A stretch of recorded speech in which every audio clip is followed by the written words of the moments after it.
What's going on, guys? Your boy HQ420 here. Welcome y'all back. Another episode. Beyond the Key. Got the title and everything up here. And I've got the powerful one with us. Corey Hughes. Dab extraordinaire. Okay. I'm sick. What? Well, I mean, what's going on? Well, I mean, I got a chest cold. I'm sick. Oh my goodness. Yeah. Yeah, I noticed that. I noticed you had the tissue with you, and I didn't know if it was if we needed a moment of silence or anything. Or if we just had the runny nose, but obviously, Well, you sound a little muffled, but I can't tell if it's you or my ears. it's probably your ears. Okay. It's more than likely. All right. More than likely your ears. Hey, look, it's all good. It's all good. We're going. It's so funny because I don't get sick. I had a chest cold in like 5 years. I literally never get sick. And then Chris and his fucking wife have been sick for a couple of days, and I've been walking around the house going, "Ha, motherfuckers! I don't get sick." Okay, so this one came back and bit you. Yeah. You see, you got to be careful, man, when you're on the high horse. All right, isn't that the saying? Yeah. You're out here on the high horse. Hey, look, here's what's key. Here's what I do. Okay, here's what I do. Whenever I feel it coming on, then I go ahead and I get that Super C. That's 1,000 milligrams of the vitamin C, as well as the vitamin D and the zinc. Oh. It's a trifecta. I take 1,000 milligrams vitamin C every day, and I have for at least the last month. Because we got that zinc in it? I have a different zinc supplement, but I haven't been taking that one. Oh, okay. Yeah, this is. But I just did a whole because I had some gum bleeding, and so I watched the thing on YouTube, and they said that can be caused by vitamin C deficiency, like you get scurvy, and so I fucking got some vitamin C, and it stopped. What do you know? Sorry? Yeah, scurvy. The pirates used to get it; their teeth fall out of their fucking head. Oh, let's find a good picture of some scurvy. I think he got scurvy. You know what I'm saying? When the last time somebody got scurvy? I don't fucking know. People who get stuck on islands and stuff, like they get scurvy. Mm-hmm. Okay, well, I got right up here. The last major documented outbreak of scurvy occurred in Afghanistan in 2002. Oh, what happened in Afghanistan in 2002? Oh, we bombed their food supply. Afghan. Well, I mean, mate, Corey, we're not going to associate it with that. Okay, what does scurvy look like? Oh, here we go. Have you got scurvy? This is a good picture right here. Hold on, let me get this up, Pete. This is actually terrible, but that's okay. Here we go, right here. Right here. You got scurvy. Hey, guys, just check on this. If these are your symptoms, then maybe you want to go get checked out. Sore gums, stomach rumbling, your feet are itching, your sea legs are no longer. I have no idea what that's supposed to mean. You are irritable. Because sailors used to get it. You go out on these boats and they wouldn't have any vitamin C. Okay. There are red blotches under your skin. Your hunger is constant. You're cranky. People don't like you. I mean, is this real? Yes, from vitamin C deficiency. You got to eat oranges, motherfuckers. Folks don't like you. That's part of scurvy.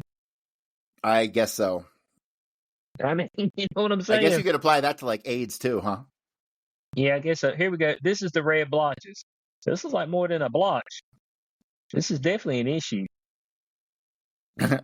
Yeah, it is. Scurvy, guys.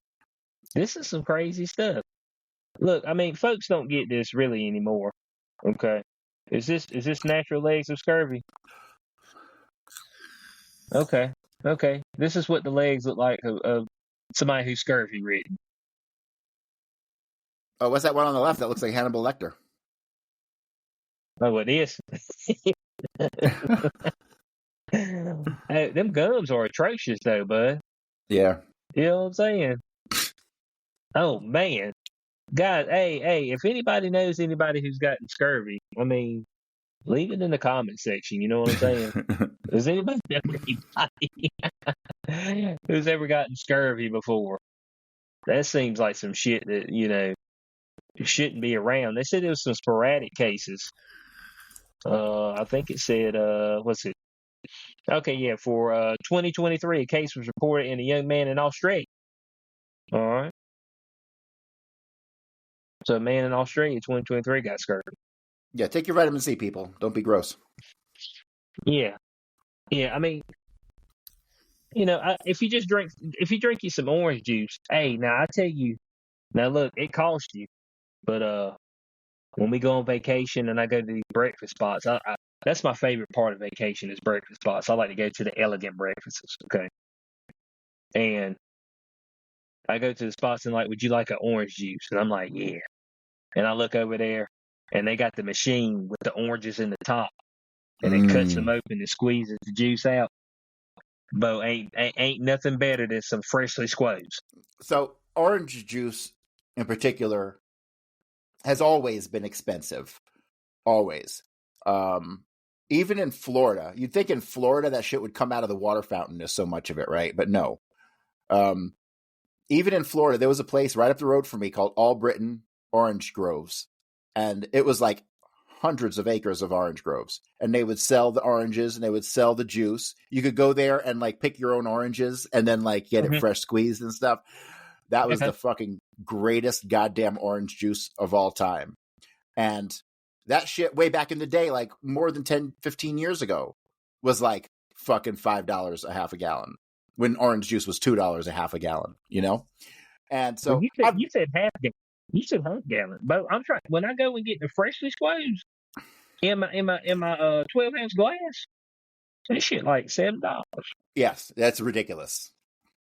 That's ridiculous. But look, I'm on vacay. Now look, here's what I told folks. When I'm around town, all right, like there's a place in town called the Rick House. And I look at their plates and they're like $50 plates. And I'm like, I can walk back to my house. So, a $50 plate, I'm really not feeling that. Now, if I'm 5 hours away from the house, maybe I splurge on the $50 plate. Okay? Potentially.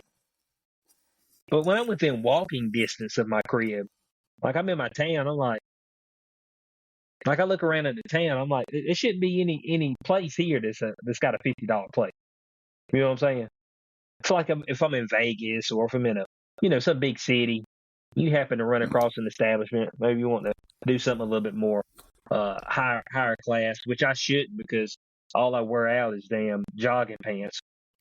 You know what I'm saying? So I'll walk in there and folks will be like, Ninja, you got money to pay this bill, right? I mean, and I'm like, yeah, man, I got the cash, but yeah, I don't know. Being so close to the house, so in town, I wouldn't spend $7 on the freshly squeezed. And plus, there's nobody in town that has the freshly squeezed. They pour that shit right out of a carton. You can go get like a big old bag of oranges and squeeze it your goddamn self for like $3. Oh, yeah, Bo. When I'm on vacay, though. When I'm vacating. See, I want every day to be vacay. It can't be that. It can be. All you right. just gotta be rich, and that's coming. Yeah. Even then, you got to work to keep folks from stealing your money. When that shit happens, I'm getting that $7 orange juice every day, maybe even twice. Is that what you gonna do? Hey, you just go up there and be like, Mr. Hughes, would you like your regular? You're like, yes, ma'am. I want to like go in there. They know my name. They got my order ready. Yeah. It's like I had a place that was getting like that here. I had a place I was going to like for when we were balling last year. We always ball between like October and February, our best months. We do like double what we normally make through those months. And so all last fucking holiday season, I was treating myself. I was going out to eat like, sit down dinners like 3-4 days a week, Mm-hmm. And I got to this one place I really like, this breakfast place. And I got to know the names of like 3 or 4 of the waitresses, and they knew me when I came in. And then I got to my broke phase again. So now it's all new people. I go back, it's all new people. It's like, fuck. Hey, look, sometimes you just want to go where everybody knows your name. You got a damn point. Absolutely. I wish I had a place like that. White used to in this town. It used to be Sup Dogs. Look, I went to Sup Dogs so much at one point in time that I got invited to their employee Christmas party. That's how much I was at the place. Tuesday, Wednesday, Thursday, Friday, Saturday. If I'm feeling froggy, I might be there Sunday. Mondays I won't there, but I was there like almost every night. So this was back during when I still had some wind left during my party phase. But all the waitresses there knew me, and I'd come in and it'd be crowded, it'd be packed. I'd come in and I'd be like, I just pointed a couple of them. I'd be like, we're gonna be over there. Boom, bud. 2 minutes later, I had drinks at the table. Be ready. I felt like VIP. Okay, felt like a very important person. And so, I had some pull back in the day. What they call it. I had some pull at some establishments back in the day. You know what I'm saying? They knew who I was. All right. Oh shit! You see who's coming in here? Yeah, we got to help him out. Yeah, yes, please, and help my homies out too. I didn't really know my friends that well because I don't know, they didn't talk that much, but they knew me, so that was good enough.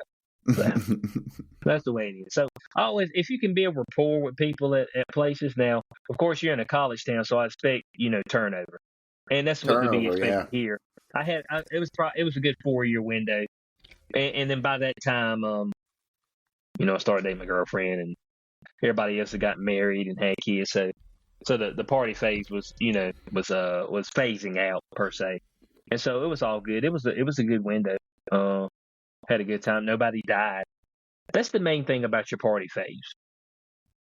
No jail time, no DUIs, no deaths. You know what I'm saying? I call that a Hall of Fame career. Yep. Oh, speaking of DUIs, Chris from Forbidden Knowledge News, he got hit by a DUI driver today. Oh shit! What, midday? 9 o'clock in the morning. 9 a.m. What they drunk from the night before? I don't think so. I pulled up on the scene. I went out there. It was minor. It was like a slide. The guy was in a pickup truck and he was pulling a trailer. And when Chris got into the turn lane, this guy was like 5 feet into the turn lane. So they hit the sides. You know what I mean?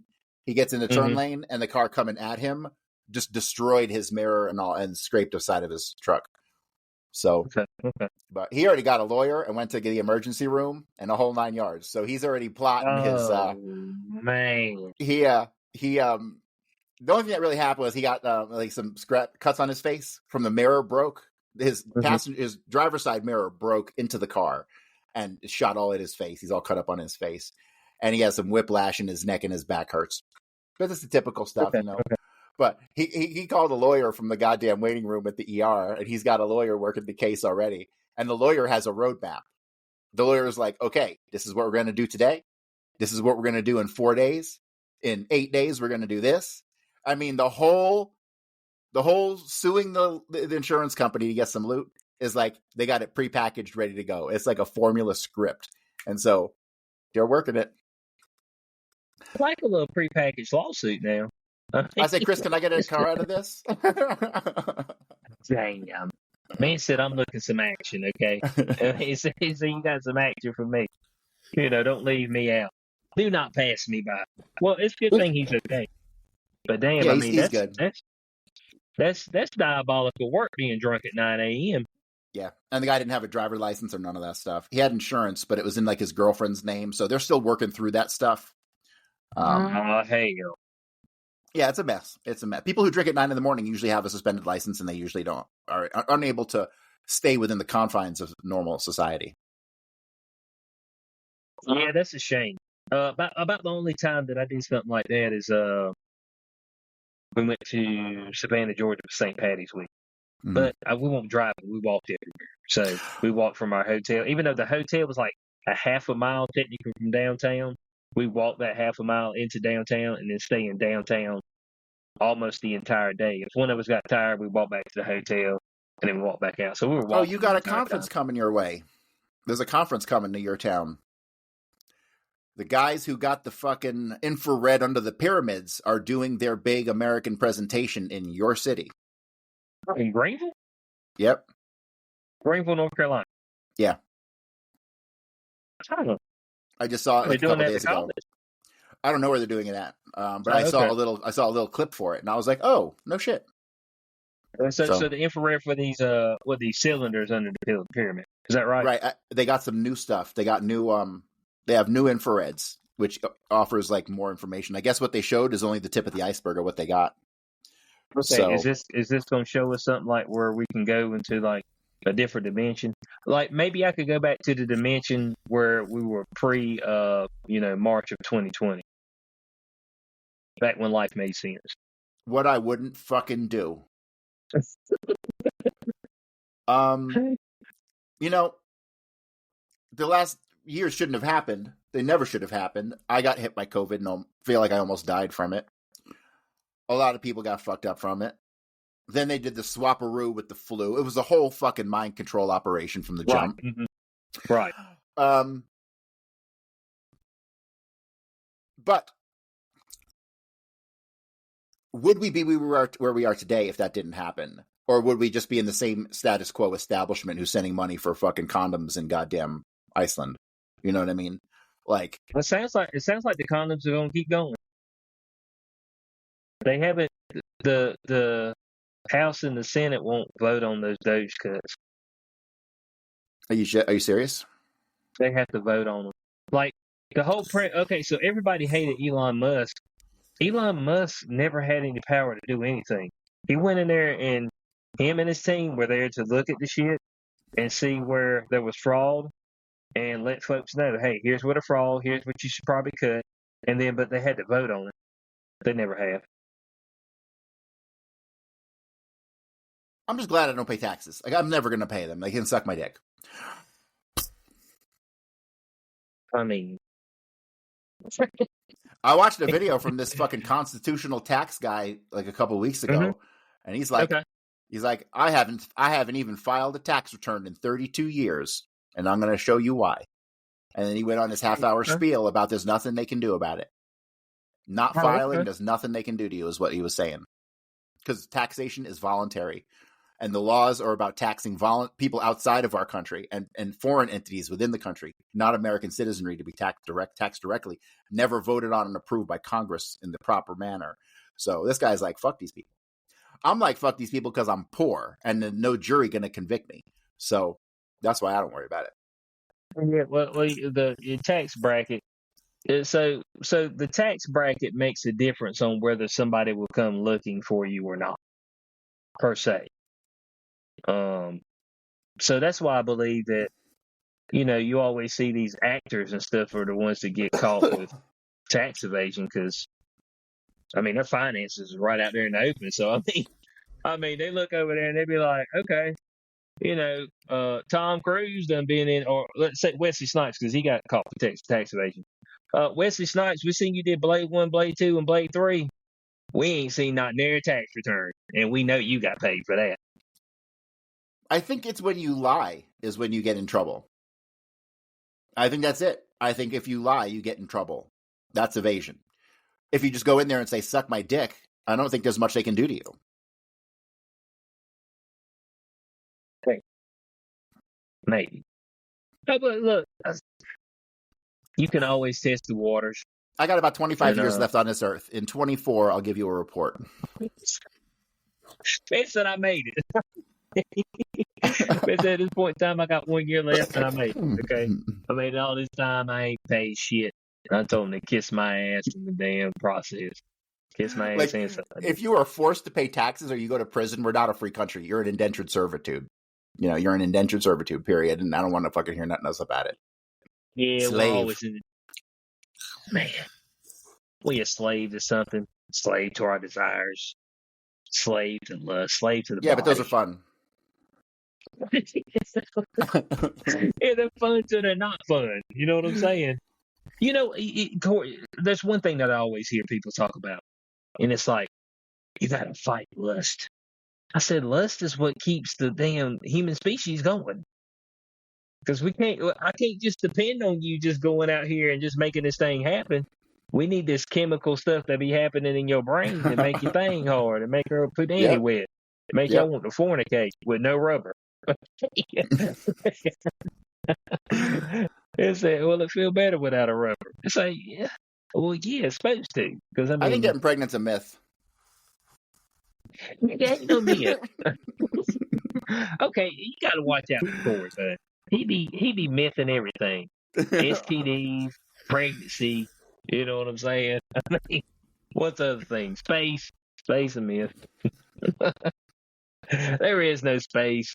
It's a myth. All right. So I mean, so when people are sitting there like fight lust, I'm like, no, lust is a natural response in you to make you reproduce. That's what it is, man. Because we're not like just straight up like wild animals where they're in the heat, you know what I'm saying? They just smell, you know what I'm saying? They smell punani. And it's like, oh, it's time to fuck. I mean, that's what happens, you know, with wild animals. So our makeups are just a touch different. Uh, but that chemical reaction when you see something that looks nice, you know what I'm saying? She touches your leg and it stands up, and you know what I'm saying? Things happen. And so it's just like, man, everybody who's sitting there and they're like, oh, well, I never looked at her that way. You know what I'm saying? I wanted to get to know her first. I'm like, man, stop with the bullshit, man. Man, when you looked at it, you like, man, I would hit. Okay, that's just all there is to it. Every man's trying to hit. All right, even the man that's waiting for marriage because he's a godly man. I'm so in touch with God. When he get married, you know what he want to do? He got married so he could hit. That's the number one reason. Because for me to stay in tune with God, I don't need to hit Kind of beforehand. But shocking. I'm gonna marry you so I can hit. It's really shocking that like it has such a pull on you that you're willing to like put it all on the line. You know, Yes. like motherfucker. Like you seen that cop who fucked that girl in the back seat and got stuck in the cop car and had to get let out. Bro, you just threw away your whole life. Dudes are willing to throw away their entire life for 5 minutes of fucking. That's beyond 5 mere minutes. consciousness. That is a fucking chemical addiction type thing. 100%. Yeah, it's just like you snorting your cocaine or damn sugar addiction or whatever else you got, but it's the same thing. Once the train, that's why I tell folks they be sitting there like, folks go and cheat. I said, well, the number one way for you not to cheat is to not put yourself in a situation to where you would be alone with somebody for that to potentially happen. That's the number one. That's the number one way. If your ass sitting at the house, you ain't calling nobody over, there ain't gonna be no cheating. Okay. But if you put yourself into those situations to where things get heated, but there's some stuff in the back of your brain that just starts shutting down. You just latch on. It just is what it is. You know, folks try to demonize it or whatever, but I'm just like, it's the way we're built. Reproducing. But you can't tell folks that. Folks want you to reproduce. They're like, man, we need to have more kids. And then they be telling folks, well, you got to go about it this way. I'm like, look, bud, you said they need to have more kids. If you talking about folks getting your 2-parent household and y'all both have good stable incomes and oh my God, both, then we're cooked. Then okay, we'll be out of folks right here in the next about 200 years. That's it. Most of the people are gonna be born from some passionate sex in the backseat of a car, and they really don't care about each other. That's what a lot of people are gonna be spawned from. All right. Or they're going to be spawned in poor situations where people are having kids so they can have somebody else work, their farm or whatever else. If you're talking about in these third world countries. So, I mean, this is what it is. No harm, no foul. But, the people out there who You sit there and just bang on you. Just be like, man, your ass be lusting too, okay? Fuck be out here acting like they don't be out here looking and stuff.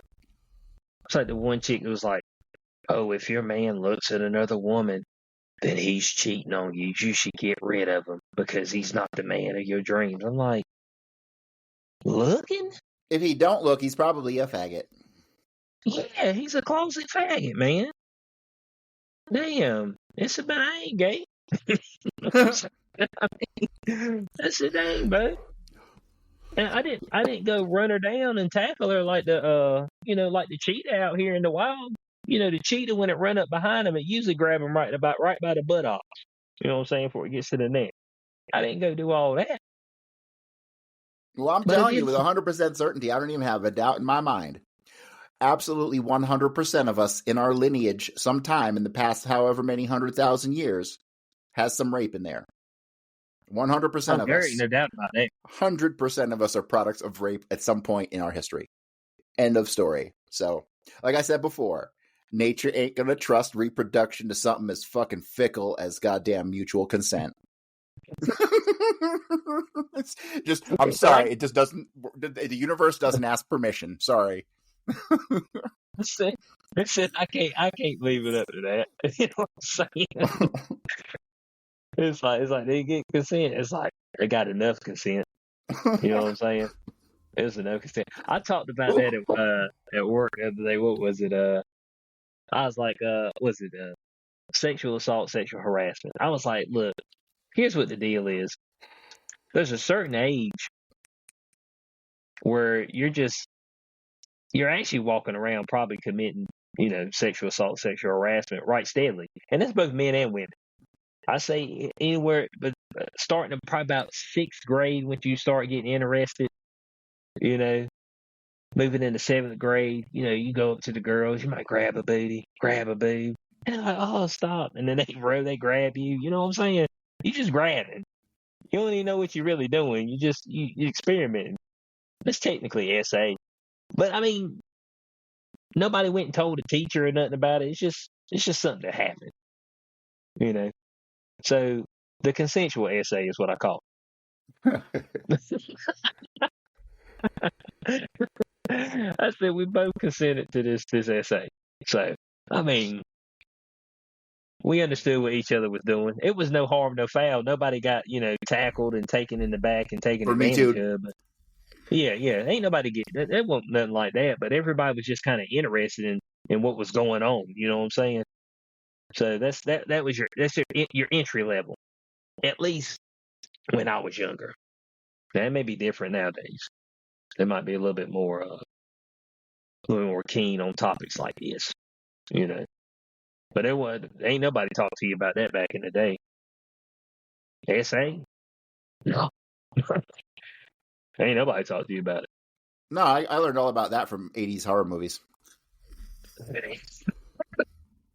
I'll never forget Silent Night, Deadly Night 4. Santa goes to kill this chick, but before killing her, he has to rip her shirt open and then he slits her throat. I'm like, they had to get them titties in there. Man, see, I had. They said, let me get the boobs out before I take you out. All right. Isn't that not the classic intro to a 80s slasher film? Somebody fucking in the woods and they get killed. That's like the classic intro. Yeah. So, did you see Hard Eyes yet? No, I know it's on Netflix. I hadn't seen it yet, though. I'm gonna watch it because I'm interested in some cheeseball horror. Yeah. And the last one, I'm stoked for this final destination too. Was straight. Thanksgiving. That's pretty good for your run-of-the-mill slasher movie. I watched it, but I don't remember. Remind me which one that was. That's the one where the dude got pissed because of the folks who got killed in that in the shopping mall on Thanksgiving on Black Friday. The family opened up their store on Black Friday and his kids got in and all of a sudden, it was a stampede. Folks got stomped on, woman's head got ran over by a shopping cart. I remember that the shot. Yeah. I remember that. Yeah, so yeah, Thanksgiving. So the Hard Eyes, and I think it's like an hour 20 minutes. That's a good range for a slasher movie. You know, some of this most recent stuff, they've been going on too long with it. You know, extending it too far. I'm like, if you want you a good horror movie, is less than an hour and a half. Okay, show me some folks, show me some fodder for kills. Okay, we got one person that we're interested in that's the main character. All right, that's gonna be the victor. All right, and then let's see some kills for the last hour. That's it. Give us about 20, 30 minutes of intro, hour of killing, come shot credits. You know? I mean, that's it. That's all you need to do. This is a simple formula.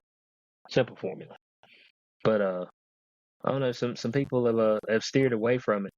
I did see that Sinners, when they made over 300 million worldwide. It's probably more than that now. That's good. That's real good. So Is that yeah, Rodriguez? no, that's a Cougar. Nah.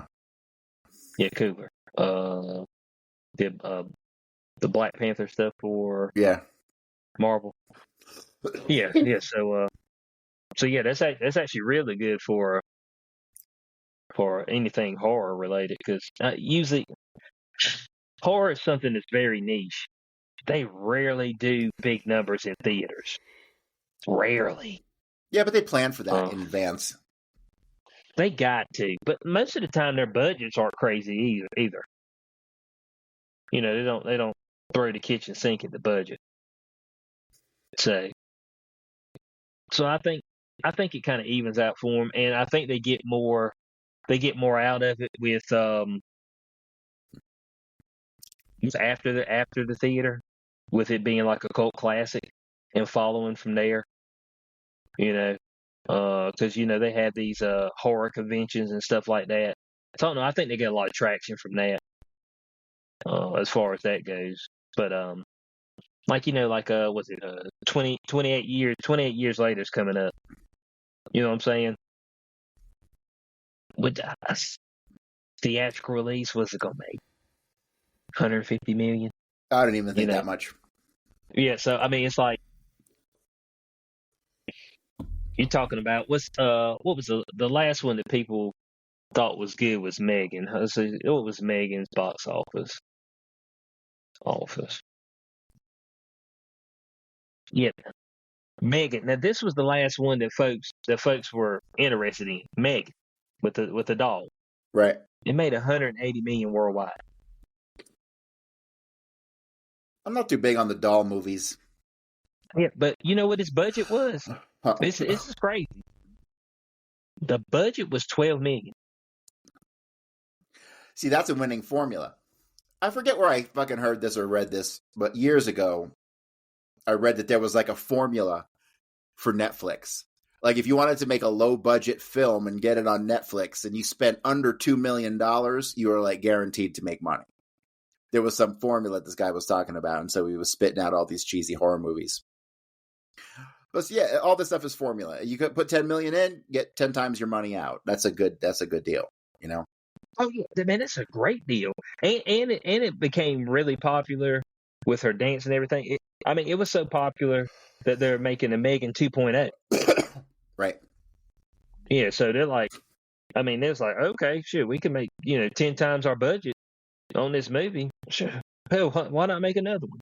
That's why you usually see more horror movies made, because they can make them cheap and they'll get their money back out of it.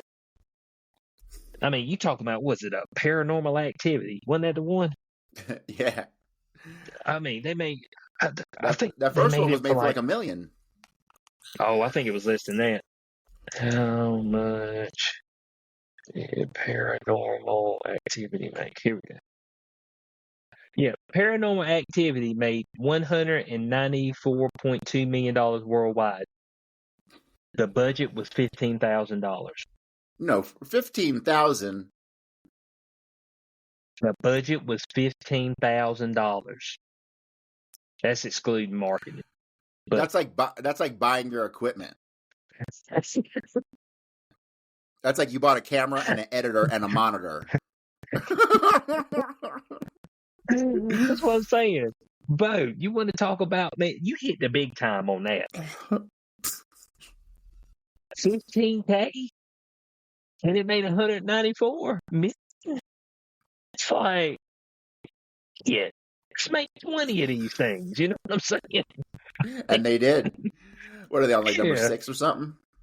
Yeah, man, it's crazy, bud. You shouldn't be allowed to So, make beyond 5 movies unless you're John Wick. You shouldn't be able to do beyond 5. You should be 5 and you're done. what's Scream on? 8? They're about to be on 8? Scream 8? Oh, exactly. Technically, Final Destination is the 6th one? I like Final Destination. Because they got wild, crazy kills. There's just stuff be happening, man. You know what I'm saying? My man take his dentures out of his mouth, miss the glass of water, it falls beside a lighter or something, and somehow it strikes the lighter, lights the clothes on fire. He goes to try to put it out, slips on the the towel that's laying in the floor. It's like you think he hits the back of his head. Oh, that killed him. No, that didn't kill him. But for some reason, he's got a bowling ball sitting on the damn counter in his in his bathroom. And some pin goes and hits the bowling ball, falls on his face, presses his face. It's just like, damn, man. You know what I'm saying? Just a chain of events. Oh boy, what was it? You see the commercial on the newest one? Was it my man's got it breaks some glass, it goes in the ice, he puts it in a cup, and you're like, oh shit, he's gonna drink that. But no, something happens and they drop the ice on the ground, but the piece of glass is sticking up, and the dad steps on the damn glass, hits the trampoline, the rake goes and hits the lawnmower. The lawnmower decides to take off like it's a Harley out there popping a wheelie, lands on the man's face, cuts his face to pieces. It's like, dude. You know what I'm saying? So it's got crazy stuff like that. Now the one that was least impressive, I think was it Final Destination 2? Was 2 the one where they were on the interstate? Yeah. That scene was killer. The logs? Yeah. Yeah, yeah. Now the one where they got in a wreck in the field and they had the jaws of death trying to get the person out of the car, and my man was resting his head on the spike that was sticking through the back of the seat. I'm like, move your head away from the spike. Airbag went off, fly out. I said, oh my God. I mean, now that was easy. When I seen that, because the spike came through and went right past me, I said, man, that was close. And now I'm gonna rest my head on the spike. I'm like, come on, cuz we got situational awareness. Let's say that's not where I need to rest my head. Jaws of death. I think once that happened, the car somehow blew up.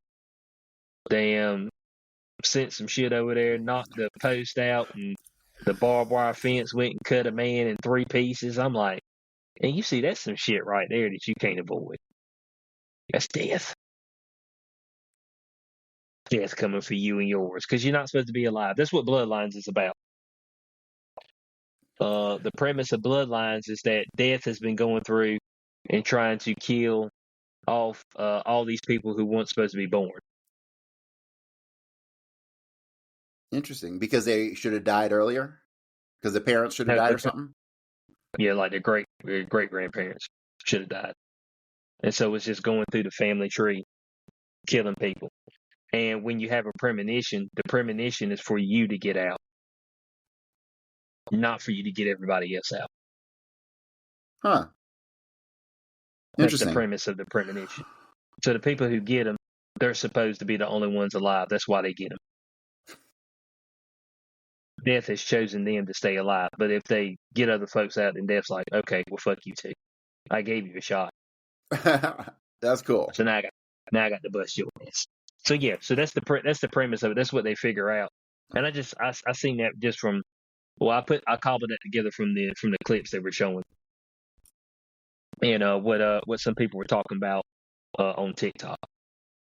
So yeah, that's a unique take on it, because you always thought they were just singular events,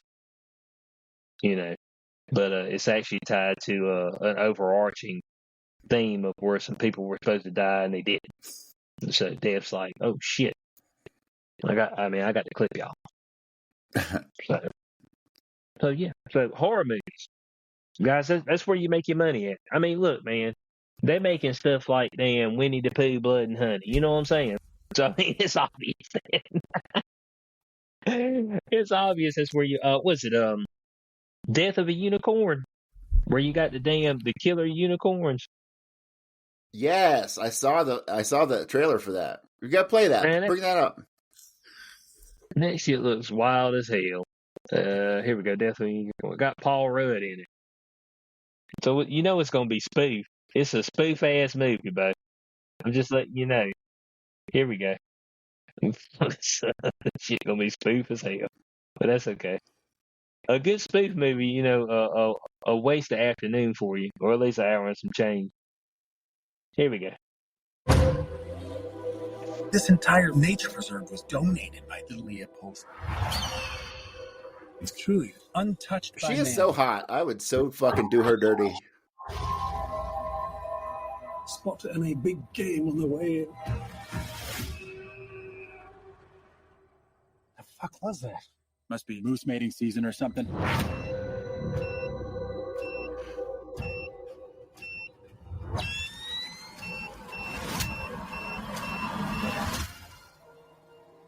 Aren't you the most magnificent thing?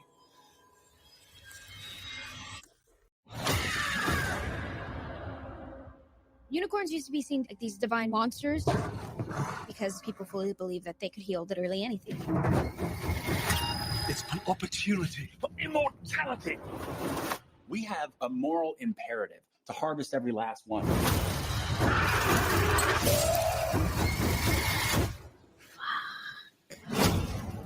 They're gonna kill us.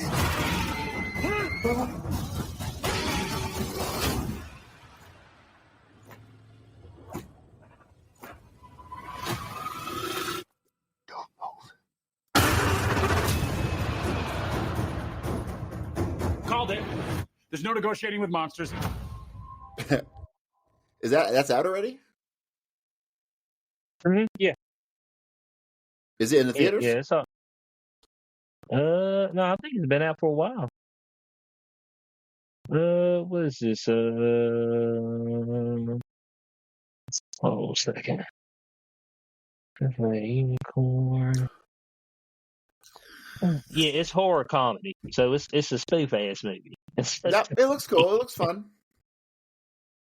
She's amazing, dude. You got to see her. I watched that whole Wednesday series just to watch her. So it's World. Okay, yeah. So it came out in theaters on March 28th. I can't believe this year's like almost half over. We just got here. Yeah, it is. Yeah, it is. It didn't hang around for nobody, but you know what I'm saying. I mean, it was. I mean, it came, and halfway through, and shit, it'd be damn Christmas right here shortly. Bruh, the Christmas season starts literally in like 3 months. It'd be singing jingle bells and shit. And what's your favorite Christmas song? Ooh, I like them old classics. Okay, like the Hark the Herald Angel and all that shit. All those are good. Okay. And I think you got some Nat King Cole Christmas stuff that was really good. The Bad Religion Christmas album, of course. Okay. They did all those songs punk rock style. What else? I don't know. As far as Christmas movies, my favorite Christmas movie, well, besides Die Hard, of course, is fucking Krampus. Man said it's the Krampus. The Krampus was such a great fucking movie. I can't believe it. It was that. Oh, and what was that? The one with Santa, the badass Santa last year. That was cool. Oh yeah. I mean, so you're walking in the Wonderland type guy. Yeah. Okay. I mean, I like me a little Noel. You know what I'm saying? Yep. Here's the thing. I really like Christmas. I'm not a Christian. I know it's all bullshit. Ain't no Jesus or Santa Claus, and people do need to be forced to have this kind of, I hate to say it, because if we didn't have holidays that forced us to do this kind of stuff, we wouldn't ever have a day where we were just nice to each other and tried, all that stuff, right? So probably not. It's got to be forced on us. But I just remember I had like great Christmases growing up. My parents, it was like clockwork. Christmas Eve, we'd go to my aunt's house, who was on my dad's side. The next day, we'd go to my other aunt's house on my mom's side. It was a whole routine. It was the same thing every year, and it was magical, and it was Christmas lights everywhere. And I just remember that as being like,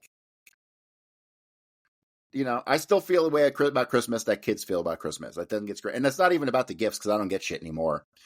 So, but yeah, Christmas is cool. Right. I ain't gonna lie, the gifts really don't matter. They matter when you're a kid. Yeah. Because you can't buy shit. I mean, that's the premise. So when you're a kid, you got no money. You have nothing. All right, so when you get stuff, you're like, oh man, this is great. Because most of the time you get told no. I mean, it's all good, because toys and shit are expensive. Mm-hmm. So you're trying to raise a family, toys doesn't really matter. And it just depends on if you had a grandma or grandparents that would buy a bunch of stuff. But the older grandparents wouldn't do that. That's more of a new grandparents type thing. So like my grandma, like she won't buy us no shit.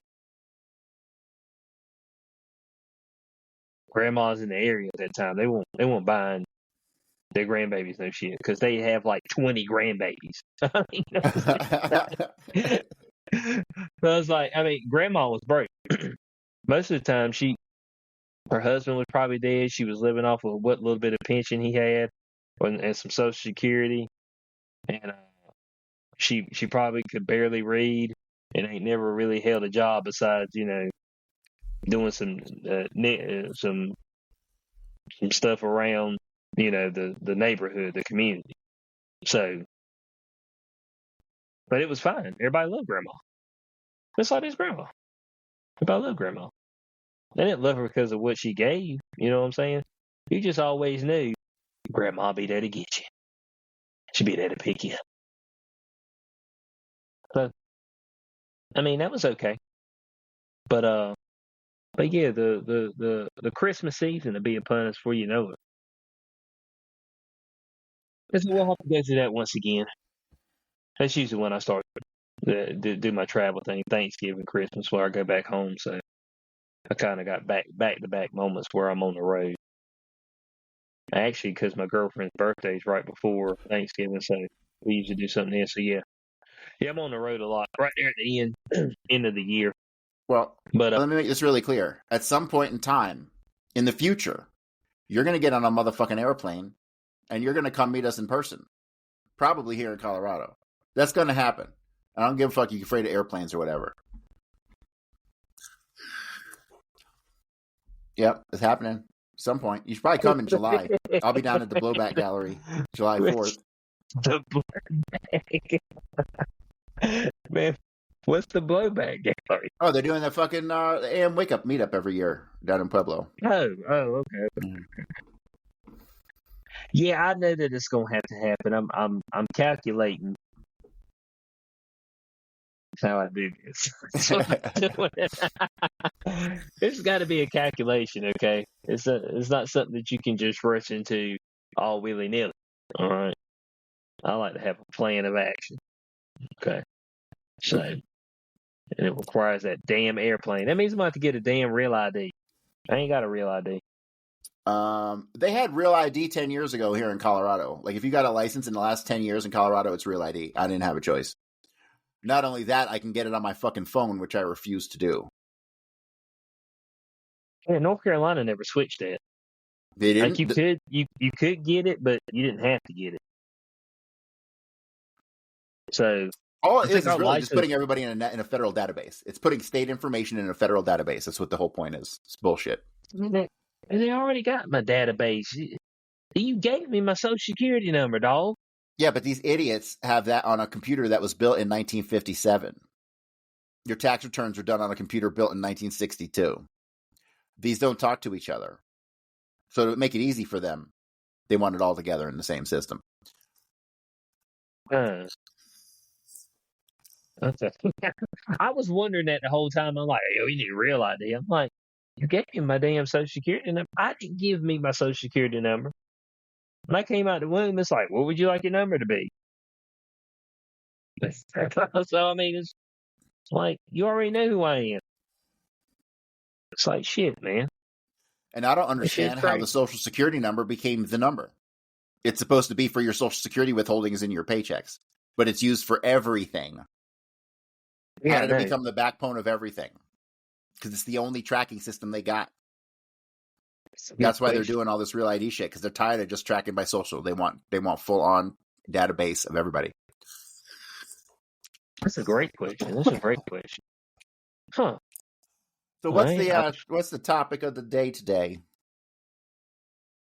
Well, topic, Corey, is the One Big Beautiful Bill Act. It just got passed through the House By one vote. by one vote.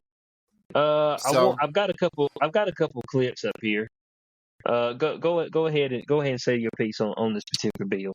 And I do have a couple clips I like to share.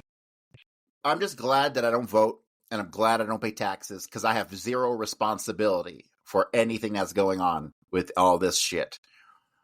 These motherfuckers, I don't know what happens when you become president, that you just change everything you say you're going to do. But that's what they did. They didn't bake into this fucking bill all the Doge cuts, which is fucked up.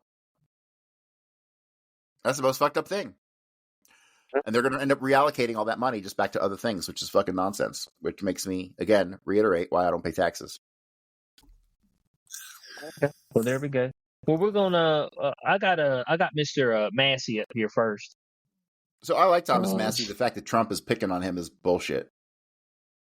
Speaking about, well, you know, some of this stuff is what it is. Ain't no doubt about it. But let's get Massey up here. Let's see what he's got to say. Gentleman from Kentucky is recognized for 90 seconds. Well, I'd love to stand here and tell the American people, we can cut your taxes and we can increase spending and everything's going to be just fine. But I can't do that because I'm here to deliver a dose of reality.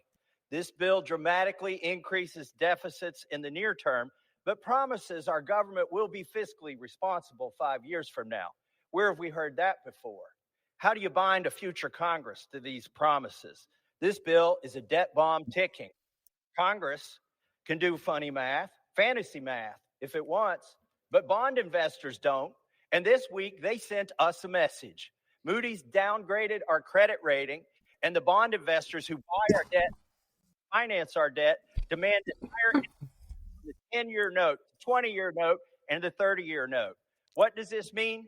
Very soon, the government will be paying $16,000 of interest alone per U.S. family. And what are we telling them? Instead of taking care of that problem, we're going to give you a $1,600 tax break. Under the taxing and spending levels in this bill, we're going to rack up, the authors say, $20 trillion of new debt over the next 10 years. I'm telling you, it's closer to $30 trillion of new debt in the next 10 years. Mr. Speaker, we're not rearranging deck chairs on the Titanic tonight. We're putting coal in the boiler and setting a course for the iceberg. If something is beautiful, you don't do it after midnight. I oppose this bill. Gentleman's time has expired. Gentlemen. Okay. So He's that like was the only Matthew right there. rational person in our whole government. Yes. I'd probably say so. Um, what did I say a while back? I was like, if they were looking at you and they were being honest, they would look at you and they would say, there is absolutely no way that we can make your life better. We have to spin into oblivion, hell, the Arctic. We have to spend because that's what we do. Because what we don't realize is that the people that we pick are humans. And when I walk around and I look at everybody else's finances, and there can be some people that's making some damn good money. And I look at them, and what are they? Broke as fuck. They are. We got people making millions of dollars. Broker than you, Corey. They look nice. They got a lot of nice shit. Broke as fuck. Nobody is physically responsible because it's not a death note to be.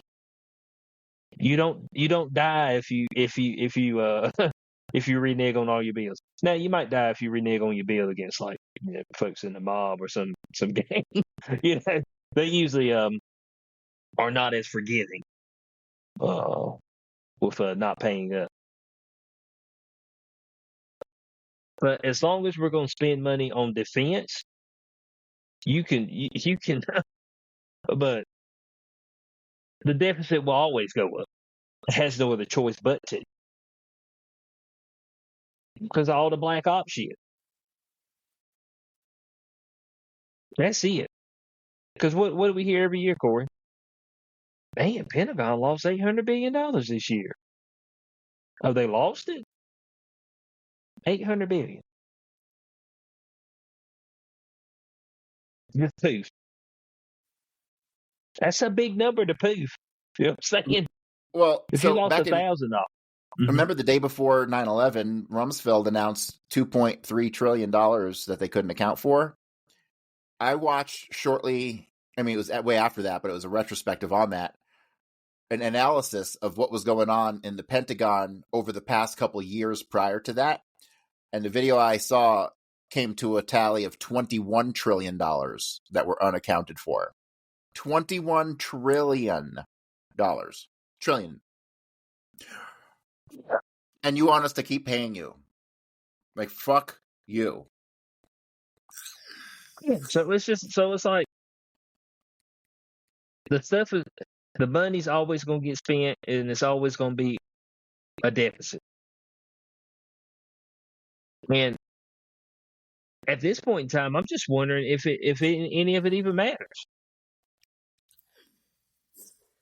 Because if we look at it, hell, if we look at it across the board, because almost every government on the planet runs in a deficit. I'm not sure how any of us are still doing anything. Like, period. It's obvious that whatever simulation we're in, it's just the way it works. It don't really matter. We just keep dumping the money in. Yeah, stuff goes up, but folks, I mean, more or less, you'll still be able to eat and you'll be able to stay in some type of shack, so you'll still fuck. So it'll be all good. Yeah, what's the difference between owing 10 trillion and owing 100 trillion? Like, I don't understand the difference. How does that? I'm not even sure. Well, I know it has to do with the interest they pay on the debt. Right. Alleged interest. I don't even. Are we seeing these payments, who they're being made to? Alleged payments? And I'm making an alleged payment to somebody. What do they have? Because they ain't got $36 trillion. I don't think. Nope. They ain't said anybody's trillionaires, have they? Nope. So although there are some Saudi trillionaires, they just don't talk about it. Oh, okay, some Saudi trillionaires. Okay. Yeah, 100%. That The oil richest, money. the genuine richest people in the world are in the Middle East. Okay. But you always wonder. You look at that number. It's like, oh yeah, we got to make payments on it. It's like, well, who lent you this supposed $36 trillion over the past? Was it 70 years? Yeah. Was it when Is that when the Federal Reserve was it 70 years ago? Is that right? Yeah, but it probably went to overdrive when we went off the gold standard. Right. Which was a plot, intentional plot to destroy us. I mean, it's all Nixon, right? That was Nixon, right? Yeah, but it wasn't really Nixon; it was his handlers. Oh, okay. Nixon rebelled against his Jewish handlers, and that's why they Watergated him. Gotcha. So, I mean, since that point in time up until now, we've been just running deficit, and they said this particular bill it adds new deficit money to our current deficit. Well, I'm like, well, yeah, because every time y'all get together, you talk about having to raise the debt ceiling because you technically have no money because the government's not a business and it doesn't have a product. So it has no other choice but to run in a deficit because all the stuff that it buys and look, just looking from the outside in, all the stuff's not vetted. They ain't no telling how many scams get ran through there on the daily. Or folks are paying $5,000 for a damn bag of bowls. You know what I'm saying? I mean, shit like that. I mean, there was the two women that got busted. I think they were charging like $900 and something for like a bowl, and they did that for like 10 years. I was like, did nobody pick up on this? It took 10 years. They made one mistake, and that's what got them caught. I've heard all kinds of stories about people just submitting invoices to the government, and then they just get paid, like whether you did anything or not. They have no way to like verify one or the other. So it's like crazy. So it's just, I mean, you're just dealing with people, man. Now, allegedly, this has some tax cuts, but I keep hearing that it's tax cuts for the wealthy. Well, they say that, but it's tax cuts for everybody. And I'm just like, the wealthy made the tax code. So the wealthy will always pay the least amount of taxes because they park money in assets, which the tax code allows you to do without penalization. They park them in assets. They borrow against their assets. Debt is tax free because that's what the world runs on. It's funny money and debt. That's it. That's what we run on. Okay? Because if we just ran on the sweat of our brow, our population would be a whole lot less. Okay? That's all we can do. If they just ran on sweat of the brow, all right, our population would be decreased dramatically. Now, Corey, I've got another clip up here. This is we got a CNN. They're giving their MSNBC. I'm sorry. They're giving their take on this particular bill and letting you know how this is going to really hurt the bottom. They're talking about losing $800. It's like, well, I mean, I don't think the bottom really pays anything anyway, but it's all good. So let's let this roll out. Let's turn now to former Treasury official and Morning Joe economic analyst Steve Ratner. He's got charts on the potential impact of this huge legislation. Steve, good morning. So let's talk about the deficit and what this House bill, if it does make its way through, if the Senate, which has said it's not going to vote, many Republicans for this, it's just too big. But if it does go through, what would it do to the deficit? Yeah, as you can imagine, given what Ali just went through and all the lists of things that they're doing, the impact on the deficit is pretty significant. Let's just put some numbers on some of the cuts. First, the extension of the personal income tax reductions that were made during the 2017 bill and are set to expire at the end of this year, $2.2 trillion over 10 years, raising the standard deduction, $1.3 trillion, the child tax credit, $800 billion. And then you get into Trump's campaign promises, no tax on overtime, car loans, interest, and tips, $200 billion, increasing defense spending. This is his attempt to take Social Security taxes away from seniors so they don't have to pay them by giving them a special deduction. And then you get into the cuts, the student loan changes, the climate funds, and Medicaid, $700 billion of Medicaid cuts. So what does that do to the deficit? Here is the baseline deficit. So even without this tax bill, the deficit was essentially going to keep going up over the next 10 years, maybe come down a little bit at the very end, but essentially up. Then you add in the tax bill that we just talked about, including the fact that they've played the same gimmick they played in 2017, setting up some of these things to expire. And that would make the deficit impact higher, but not as high as if you made all this stuff permanent. The record of Congress, stuff almost always gets made permanent. And so somewhere along in here, they will make this permanent and we'll end up on this line. And this line is something like $25 trillion of additional debt. Now, I do want to say that the other thing that happened yesterday, not as visible and consequential as these House votes, is the fact that the Treasury yields went up very, very sharply yesterday. The Treasury sold some 20-year debt. It didn't go well. The 30-year Treasury bond is now above 5%. What does that mean? That couldn't, well, it means higher rates for mortgage originators and things like that. But what it also means is potentially the bond market starting to say potentially $25 trillion of new debt over the next 10 years is more than we can absorb comfortably. Yeah, Steve, it can't be overstated the importance of the bond market potentially weighing in here. Let's turn to your second.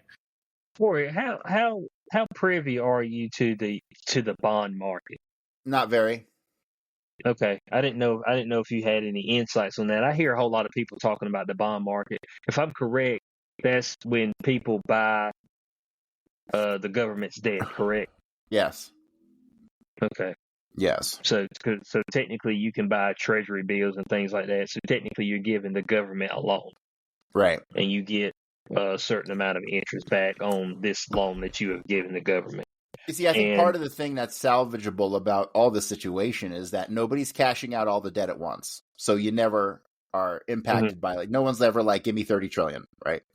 It's little bits and pieces, millions here, maybe a couple billion if you're like a business or a government that you're dealing in bonds.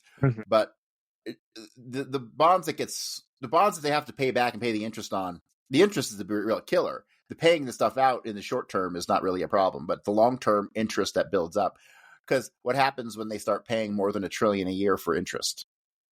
That's bad. And that's where we're at right now, actually. So, yeah, we're at $1 trillion. If they can do chart with the headline, these people are funny money people. Why don't they just do some funny money stuff to where it balances the books? Yeah, just wipe it out. Yeah. Just 36 trillion. No, it ain't 36 trillion. Just say, well, how much is it? It's nothing. I said, what do you mean? Oh, it's nothing. There is no debt. There is no deficit. It's all just on a computer screen, right? Can I just do Control Alt Delete? Reboot the system? Oh, there it is. It's like, hey, we balanced, baby. This is a balanced budget now. We just need to hit the right buttons on the computer screen. But stark and telling. Tax cuts for the wealthy, spending cuts for the poor. Yeah, Ali alluded to this as well, but let's put some numbers on this. If you're in the top 20% of Americans, you're going to get rough. No, Corey, here's what I'll say. I think it's always a hoot when these motherfuckers on damn MSNBC, CNN, all this stuff talking about the poor. I'm like, y'all be signing contracts for millions of dollars a year. I'm like, come on. Those poor people, you know what I'm saying? I'm like, why don't y'all give them $1 or $2? Whenever somebody talks about, oh man, I feel so bad for the poor people. I'm like, Well, you just made $3 million last year. How much think you want to help somebody out in the area? I'll never see a helping hand, Corey. That's what I'm looking. I'm looking to somebody extend a helping hand, but I don't ever see it. Roughly a 3.7% increase in your after-tax income, really all from these tax cuts. But if you go all the way to the bottom and everything in between essentially leads you to the bottom, if you're in the bottom 20%, you actually lose $800. Why do you lose $800? You get a very small tax cut, and you get a very large cut in Medicaid and these other benefits that we were just talking about that affects the 20% disproportionately. So this is a highly regressive bill that essentially favors the wealthy, doesn't do much for the middle class, and hurts the poor. And then if you want to see this in stark hang on a second, hang on. If we simply This eliminated the tax cuts. He's including potential cuts in benefits for Medicaid and lumping it in with the poor when the vast majority of people in this country are not on Medicaid.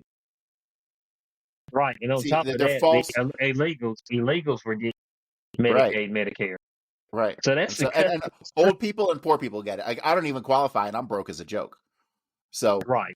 It's fucking ridiculous. So what he's saying here is just not honest. And those tax cuts apply to everybody. Right. Right. So when they say that they're not getting Medicare and Medicaid, they're cutting it out. I was like, well, I think what they were cutting it out for is for the illegal people, because they were putting the illegal people on Medicare and Medicaid. Right. Which I don't know how that was a thing anyway. They just said it. They snapped their fingers, Yeah. They can do it for them. They can do it for Americans. But we can't snap our fingers and get rid of debt. I'm trying to figure this thing out. We're gonna figure it out one day. That's for people making over $500,000 a year, which is roughly what President Biden was proposing. It would save $1.1 trillion. That happens to be just slightly more than the Medicaid cuts and the food stamps, or SNAP cuts, if you will, put together. So if we simply eliminated these tax cuts, we could eliminate these budget cuts on these poor people and end up, from a budget point of view, in the same place. And Steve, let's turn to your third chart there. Tell us about the impact that this bill would leave on those with insurance. Yeah. So again, as Ali alluded to, the budget cuts Medicaid in a variety of different ways. Some of it gets complicated. I'm not going to get into all the details. But the biggest piece of it is the work requirements, requiring people to, I think, work 80 hours or perform 80 hours of community service at least a month. Things like Ali mentioned, also checking Medicaid eligibility more frequently. There's making it more difficult for the states to get the Medicaid funds they're getting now, and then some Biden-era rules that made it easier to sign up for Medicaid, repealing those, so it becomes harder to sign up for Medicaid. So what does that mean? As Ali said, the estimates are 8.6 million Americans losing their health insurance. And what's interesting about this chart is if you go back over here before Obamacare went into effect, when we had over 45 million uninsured Americans, it went down, down, down, down, down. In here was Trump 1.0 with his first effort to impose work requirements on Medicaid recipients. So some people became uninsured. Down, down, down again. And now we're looking at taking it back up here and essentially reversing something like 10 years of progress in having fewer and fewer Americans without medical coverage. Well, you ain't got no damn medical coverage, no way. Medical coverage is a scam. Yes. So I've been quite fortunate with medical coverage. I don't have any. I haven't had any since I left police work in 2014. I've been very fortunate I haven't had a real urgent need to go to a doctor. Except, I'll tell you this much. Over the past year, I had a very severe diverticular bleed in my colon. Okay. Very bad. I'm talking like for the first 6 or 7 months, it was like I was dropping like a cup of blood a day. Finally, after a year, it fucking healed. But I would have liked to go on to get checked out because I thought I had cancer for goddamn 6 to 8 months. Mm-hmm. For real. I don't. Everything kind of returned back to normal. That doesn't happen with cancer, thank God.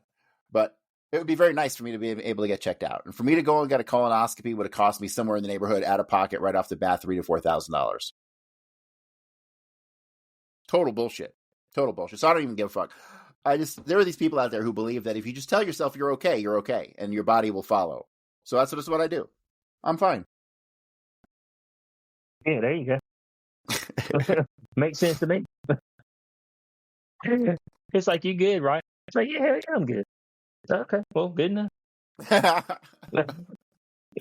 don't know. You be matter of fact. Let me look at this. Let's see. Average cost of colonoscopy. Okay. So yeah, average cost of colonoscopy $2,412 in the U.S. Oh, it tells me where I'm at. North Carolina average cost is $2,232. Okay. And you think about, okay, so I did have to do that, but what do I pay a month in health insurance? $400? How often you use it?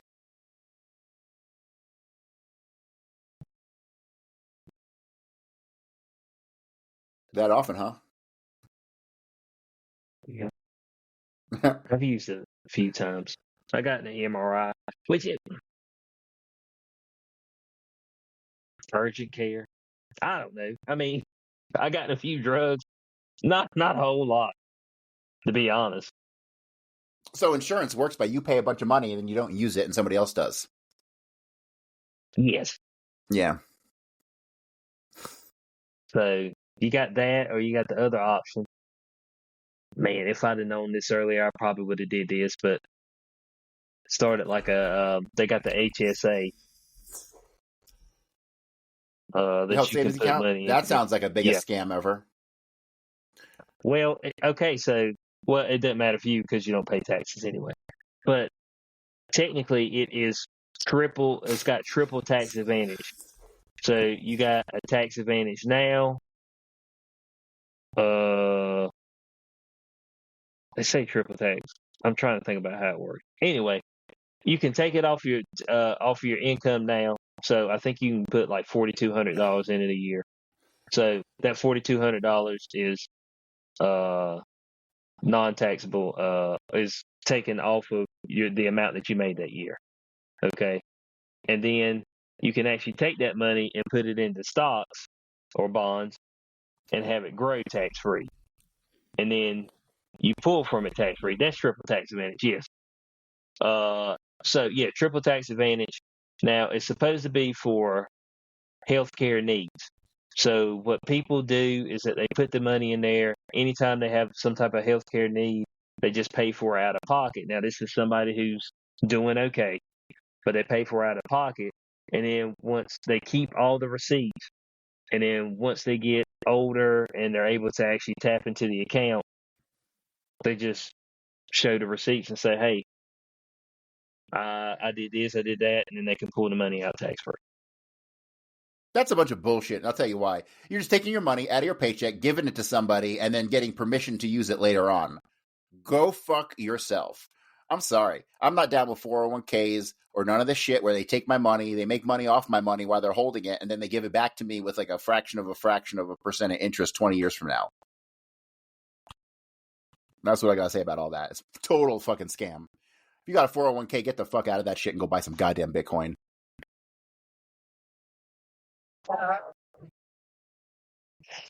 Or maybe they don't feel comfortable with Bitcoin. I don't give a fuck. Bitcoin's gone from pennies to $111,000. It's the single most appreciated asset in human history, and it's not even done yet. You're going to see the $10, $20 million Bitcoin in your lifetime. It's happened. It's going to happen. Period. 10 to 20. It's got no cap. It's got no top. It can absorb every fucking system on planet Earth. It literally can absorb every financial system and become worth $1 trillion a coin. But, we're talking a long time down the road. Right. Hopefully I'll be gone. By the time we get to $1 trillion coin, man, don't let my old ass still be hanging around here. Okay. I mean, that's just all there is to it. But yeah, so the big beautiful bill. So it's not all the way through. It still has to go through. Was that Congress? Is that right? Senate. I think the House passed it, so it still has to go through Congress. Of course, Trump would sign the bill if it made it through that. So we got to get their votes there. It had the no tax on tips, no tax on overtime. Which the overtime thing, there's a certain way that they do it as far as the money goes. And I think, correct, no tax on Social Security. I think that was part of it. What's a tip? Huh? If someone were to send us $10 on like buy me a coffee right now, that's a tip, right? That's not tax. That's tax free. I would believe so. Yes. Mm-hmm. Yeah. So I believe that would be the premise of it. Any tips. So and I want to say Social Security as well. That's good. Yeah.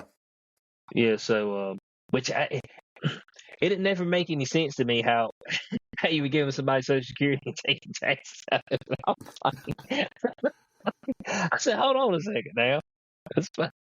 Ain't you kind of giving the money that they paid in? It's like, well, we still need to take a little bit of the money we paying you. That doesn't make any sense. I mean, at all. So why wouldn't you just give me the money and then not have anything up there about taxes at all? So that's just a check you get. But no, you still technically need to file a tax return for your Social Security. Which sounds crazy. You know what I'm saying? When you say it out loud, you're like, okay. Yeah, so there's some people on both sides of the aisle. Of course, it will raise the debt ceiling, which we talked about that. The debt ceiling was going to be raised regardless. And so we'll see how it works out. Like it's going to be a tax cut for most people. And so that'll be a good thing. More discretionary income. But that's still not going to fix some of the substantial problems that we have as far as our two main things, which is food and shelter, which they don't seem to be going back towards the affordability side at all. Let's just say that. Well, that would be a natural response to economic conditions. So that just takes time. But they don't ever lower prices once they raise them. Well, see, I feel like a hypocrite saying that because clear as fuck when all the inflation super hit hard under Biden, and like I would go to the grocery store and the cans of dog food I would buy for $1.89 got up to be like $2.39. Those cans are back down at $1.89. So I don't know how that happened, or I'm shocked that the prices returned. Is what I'm saying. So right.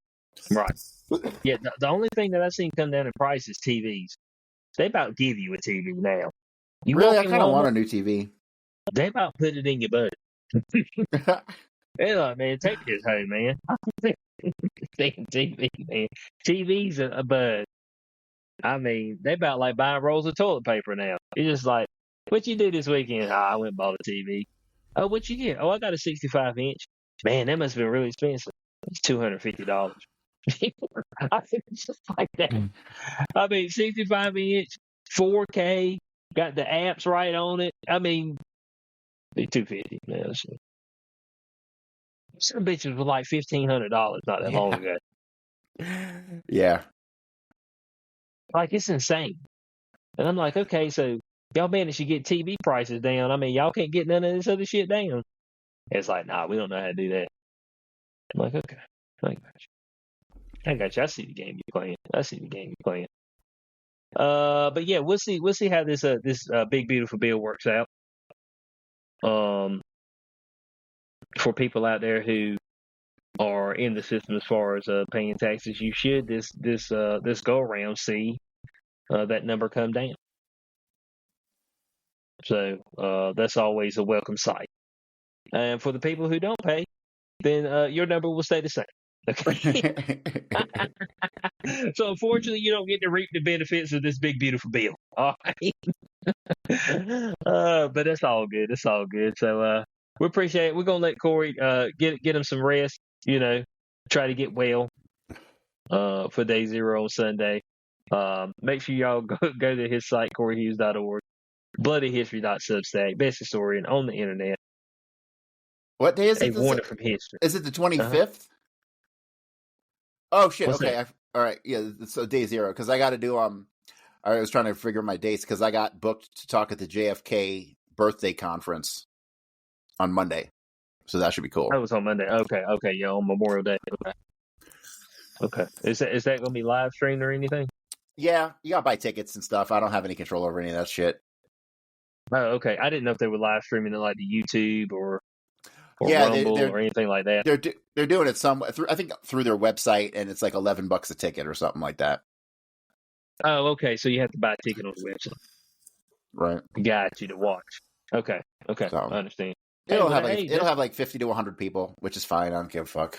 Okay. Oh, well, that's good though. I mean, so especially warning from history. My new book is almost done. Well, it's not almost done. I'd say it's 2/3 done. My new book I've been working on is a book of documents, and it's killer. It's fucking. I'm blown away by my own work. It's amazing. I'm doing Oswald's life up till he goes to the Soviet Union. So the first 20 years, and it's fucking coming along quick. I mean, I only started like 3 weeks ago, and so it's coming along. It'll be out. We're looking at end of the year. End of the year, probably. No, I'm talking like next month. Oh shit! Okay, so this is accelerated pace. Yeah. All right. Be it's on the flowing lookout real for that. nice. It's flowing really nicely. So be on the lookout for that. Okay. All right. Well, that's good news. That's good news. Yeah. Make sure y'all checking all that stuff out. A Warning from History. You can go buy me a coffee, or it's still on Amazon as well. So both of those areas you can go and get that. Make sure you're checking us out on day 0. Me and Ryder will be wrapping up The Last of Us season 2. This coming up week, we'll be doing episodes 6 and 7. So make sure you're all on the lookout for that as well on all your podcast platforms, YouTube, Rumble, and X. So we appreciate everybody for being with us tonight on this episode of Beyond the Cube, and we'll catch y'all next week.